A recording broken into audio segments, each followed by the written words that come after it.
Assalamu alaikum wa rahmatullahi wa barakatuh. Daga sabulu, omo, magi, gishiri, fenti, turare, kayan kwalliya da duk dai abubuwa irin su maganin ƙwari da sauransu an samo su ne daga ilimin chemistry. To shin ko ka san cewa wanda ya fara yin chemistry a duniya gabaki ɗaya malami ne na musulunci mai suna Jabir bin Hayyan, shine ake wa laƙabi da Father of Chemistry. Gabaki ɗayanta duk duniya ta shaida haka. To yau insha Allah za mu ba da tarihin shi wannan malami da ake kira Jabir bin Hayyan.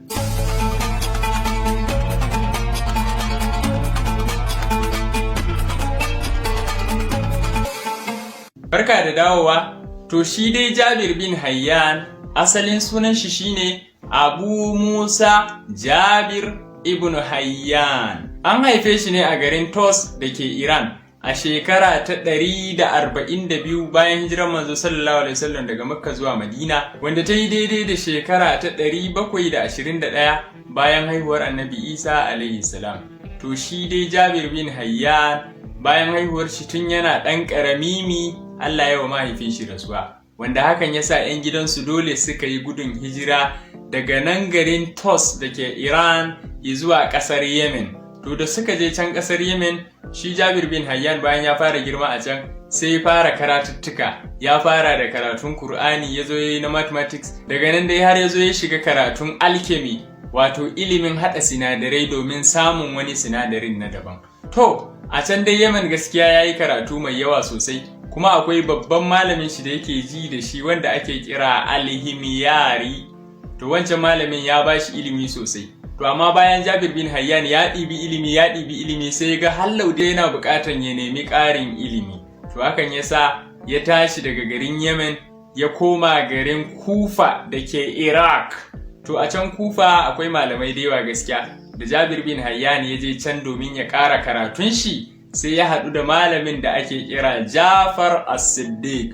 To wannan Jafar As-Siddiq ɗin aka ce kusan duk abin da Jabir bin Hayyan ya koya a rayuwa ya koya ne ta dalilin wannan Jafar As-Siddiq ɗin. Sai dai kawai shi Jabir bin Hayyan in ya koyi abin yana practicalizing nashi. Hakan ya sa shi ya zamo Father of Chemistry, malamin shi bai zamo Father of Chemistry ba, saboda malamin shi ilimin kawai yake baya practicalizing. Mun san kuma chemistry abu ne da take bukatan a haɗa wannan da wannan ta bada wancan. To shi Jabir bin Hayyan yana practicalizing gaskiya. Hakan yasa ya zamo Father of Chemistry. Bayan ya ɗibi ilimi da yawa a wajen Jafar As-Siddiq, to daga nan sai ga ya kamata ya fara wallafa takardu daban-daban wanda za ta ciyar da duniyan chemistry gaba. Ya wallafa takardu irin su Kitabul Mawazin, Kitabul Zuhra, Kitabul Khawasul Khabir da kuma irin su Kitabul Kimiyya, wanda nake tunanin ma daga nan aka samu kimiyya da ake faɗa da Hausa. Shi ne mutum na farko da ya kawo abin da ake kira chemical techniques a chemistry.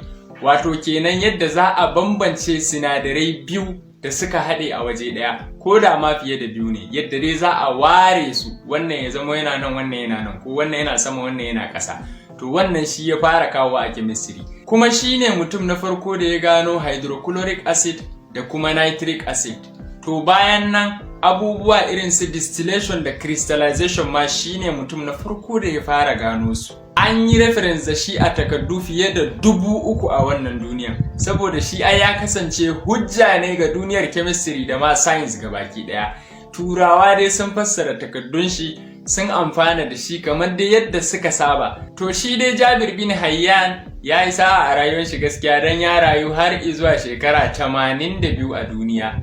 Ya rasu a garin Kufa da ke Iraq a shekara ta 224 bayan hijiran manzo sallallahu alaihi wasallam daga Makka zuwa Madina, wanda ta yi daidai da shekara ta 803 bayan haihuwar Annabi Isa alaihi salam. To shi dai Jabir bin Hayyan duniya tana mishi laƙabi da Father of Chemistry. Duk wani mai yin chemistry to Jabir bin Hayyan shine gatan shi. Ya kamata mu jinjina mishi. To wannan dai shine takaitaccen tarihin malamin chemistry wanda ya samo chemistry a duniya gabaki daya. Malami da ake kira da Jabir bin Hayyan. To anan zan dakata. Ni ne Aliyu Tijjani Aliyu daga Adamawa State a Nigeria.